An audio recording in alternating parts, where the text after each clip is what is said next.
2032年3月初9，普吉就任满洲国的执政，2年后成做满洲国的皇帝。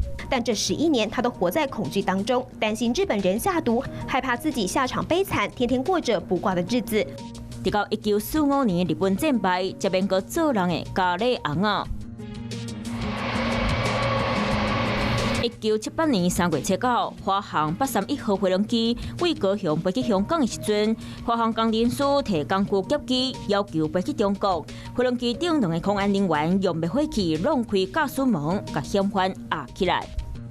我们只知道那个机舱里面啊，是哔哔叭叭的响了很大的声音，我们不知道发生什么事情。劫机者已经证实死亡，正副驾驶员受到轻伤，已经送往医院。而机上的92名乘客也都虚惊一场，也都安全地抵达了香港。